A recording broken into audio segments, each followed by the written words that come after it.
Hey guys, thanks for joining me. Today I've got the Nintendo Switch here with me, and this is my review and my experience with the device. And guys, first of all, don't mind the title. I know it may seem a bit odd, but to be honest, as someone who has bought certain things in the past from all sorts of suppliers, all sorts of brands, I've come to expect a bit of quality. So what I'm going to go through is the things that I've found out about the Switch, the things I liked, and the things I definitely didn't like. But there's a lot of things that I found with the Switch that isn't so much about the games or the experience, but more of the quality assurance from Nintendo themselves.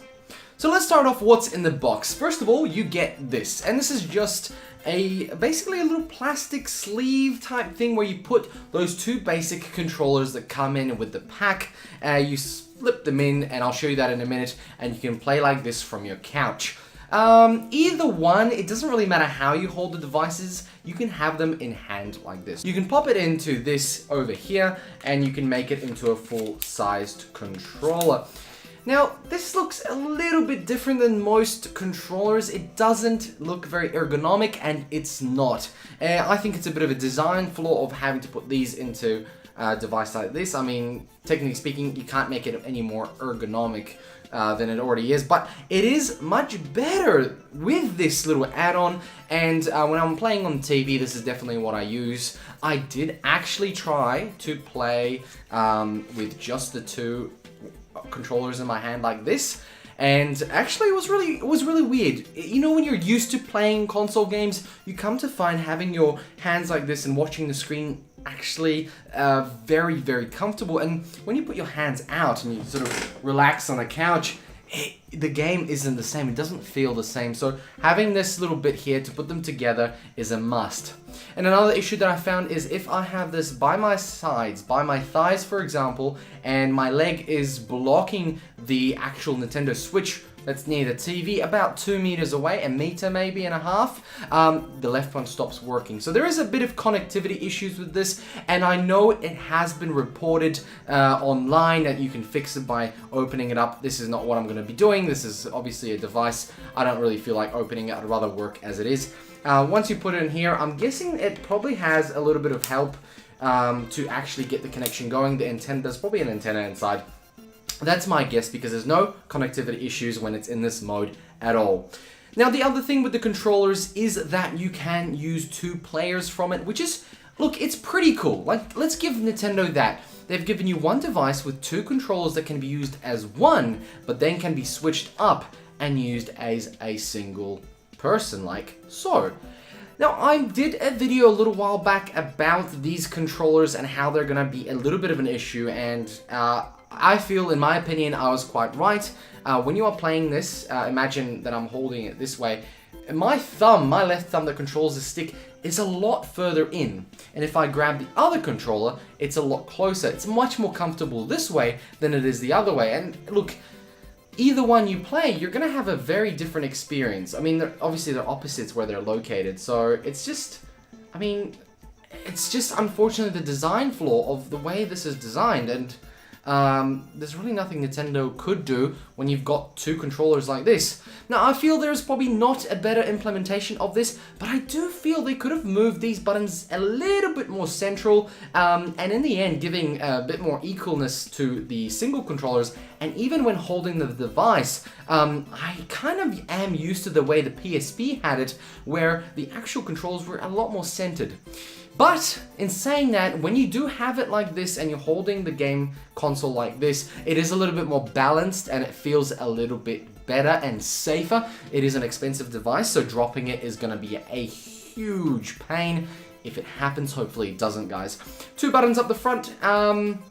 Look, I played one game, Mario Kart, with another person, and it was very enjoyable, and that's what I'm going to highlight, guys. It's awesome that Nintendo has given us the ability to, with play with 2 players right out of the box without having to buy more controllers, and you buy another set of these for $119 at JB Hi-Fi and Hi-Fi, and you can have up to 4 people. So that's really, really cool. It still is that party system that we expect. Now, I haven't tried any of the movement games. Personally, that's not what I'm into, and the game that I've been playing the most is, of course, Zelda, but we'll get to that in a moment. I'll put these controllers into the device, and I'll get the device out in a second. What I want to show you is actually the dock. Now, a lot of people have put up online that there is an issue with the dock that scratches your screen when you put in the device. I have a screen protector on here, so I'm not really running into that issue. But yes, there is, inside, instead of little, you can see that on the camera here and here, there is a little notch in there that lets you put the actual device in, and it stabilizes it. So the distance from these 2 points isn't the distance and thickness of the device, it's actually in here. If I angle it, see that little bit there? That is just pure plastic. It's not even coated with anything that would help with stopping the scratching, and that's what's scratching everybody's device. So guys, if you have this and using this a lot and taking it in and out, please get a screen protector. Otherwise you're gonna get these plastic line scratches, micro scratches almost, and after a while they'll become full on scratches. Now, what we have here, the connection between this and the bit here is actually interesting. The pins come up, and this pushes down onto a male USB-C. Now, this has USB-C charging, which is pretty cool because it's a new type of charger, and you can put it in any way you want, and you can take it on the road with you. With anybody else who has a USB charger, you can charge it. The only issue is that you need a 15 watt 2.6 amp charger, so good luck getting a battery that can do this, actually capable of doing that. You can get a lower type battery pack that will probably charge it a lot slower, but guys, remember, if you're on a plane and you want to plug it into the USB, be careful because this draws a lot of power. You might not be able to play it at the same time, which is what I want to do. I want to play it on the plane, and apparently you can only get 3 hours of Zelda on this, so I'm a bit disappointed.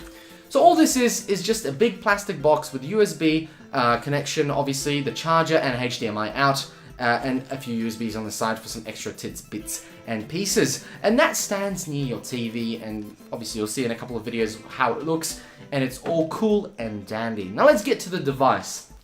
This is the Nintendo Switch, and I'm going to have lots of little videos coming up now with how it actually looks in hand and very close. I have a screen protector here, so the screen does look a little bit unstuck at the top. Don't worry about it, it's just a screen protector. So what is it like to use? First of all, quality control, Nintendo. These things are super loose, and I'm afraid of getting too wild with my Zelda gameplay. They are loose. They slide in really nicely, and there is a click. It has that switch click, you know, that from the ad, and it's all well and nice, but it is not very, well, I mean, it just doesn't hold well. There should be a little bit more pressure on these to make it feel solid. To me, this does not feel like a solid handheld device at all. And it could be the curse of the fact that they're trying to make it mobile and handheld, but this is just, it's too loose for me. It's a bit bad. You've got the heating implement over here trying to cool down that Integra GPU from NVIDIA. It's an older generation, so it's not the newest one, but still pretty good. We've got the game cards on here. We've got audio, sound up and down, which confuses me because we had a plus and a minus right here. And it's just a weird one. I thought I was putting the sound up through pressing these buttons. Now, the actual console gameplay is pretty cool. Now, the things I'm going to talk about now is just one last thing before I move on to the actual gameplay, is this little kickstand in the back. It hides a nice memory card here, so if you're downloading games, you can store it on there. But this thing is terrible. I mean, it's just the worst implementation I've ever seen of a kickstand.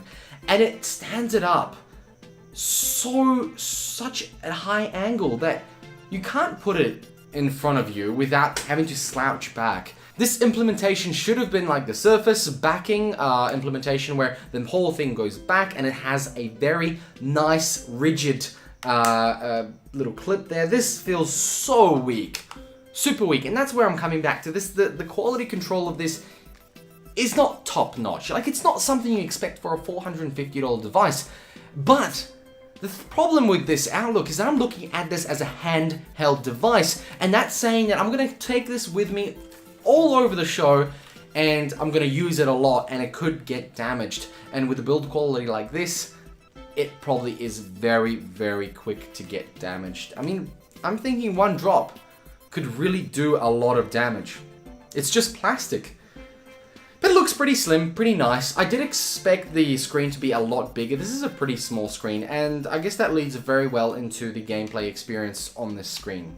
Guys, the screen itself is a nice screen. It's okay.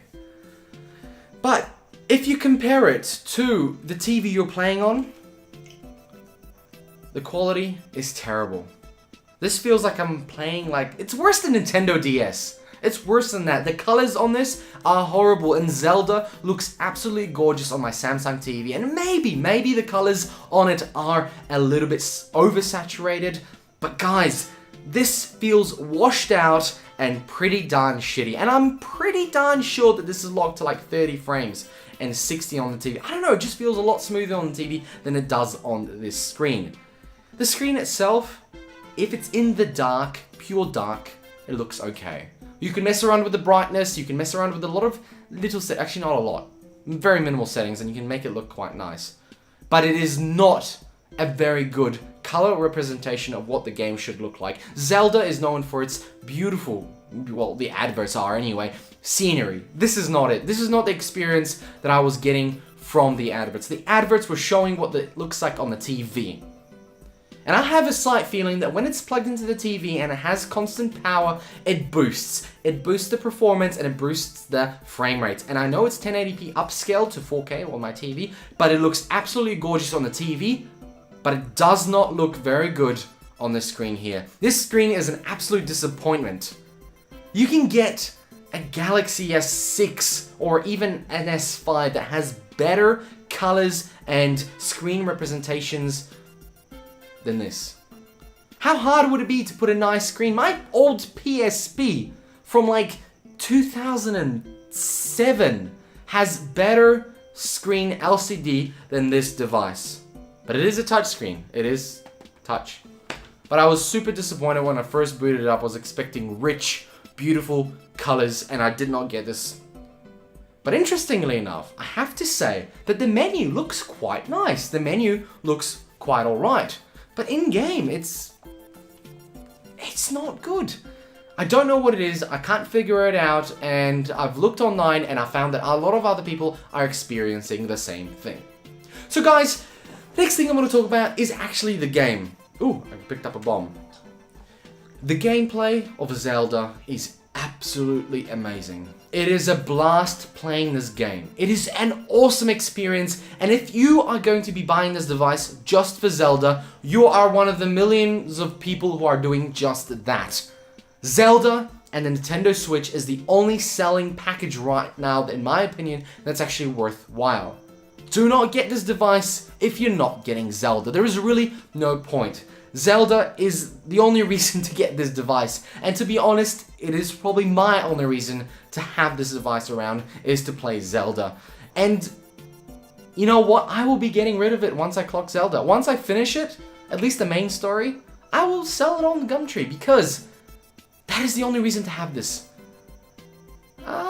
But there is a few other reasons. Look, let me mention this. Mario Party is awesome with a lot more people. You gotta put in a little bit more cash to get those 2 extra controllers, but you'll have a lot of fun with your friends on Mario Kart.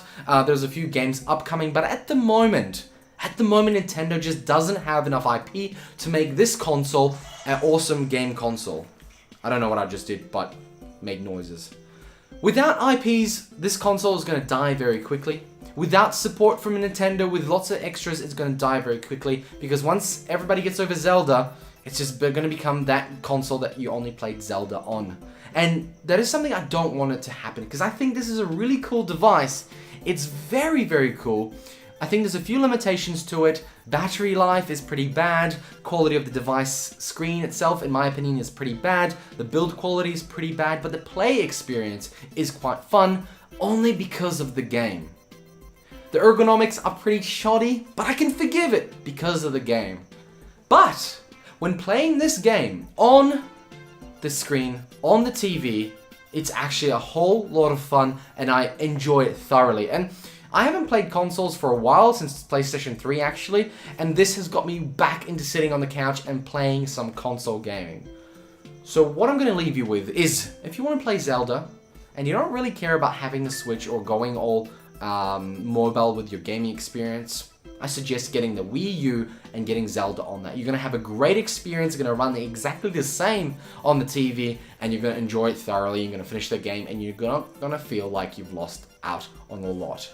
If you don't have a Nintendo Wii U, or you don't have any other consoles, and you want to get something sort of party-ish and fun, look, it's the top Nintendo console right now. It's sold 1 million, and it's going to keep selling. It's going to keep selling very well. What am I to say how I feel about it? All I'm going to say is, as I end this video, is that I have thoroughly enjoyed Zelda. I'm going to continue enjoying it. I'm going to take it on the plane. I love playing Zelda in the evenings. It's a whole lot of fun. But the build quality, the screen quality of this device is not the best it could be. So what I say to Nintendo is, guys, V2 of this should be so much better. So guys, thank you very much for watching. This has been my review of the Switch, the Nintendo Switch with the Zelda package. Highly appreciate you guys watching it. Thank you very much. Subscribe for more content. Let me know in the comments what you think. Are you going to be picking this up? Is it going on special? And you know what? There's a lot of people in Gumtree trying to get rid of it after they finished Zelda. So look out for that if you want to get a cheapie. And hope to see you guys in another video. And have a look at below in my channel. I've got heaps and heaps more tech videos. And there's a lot more stuff coming up. I can promise you that. Guys, thank you very much.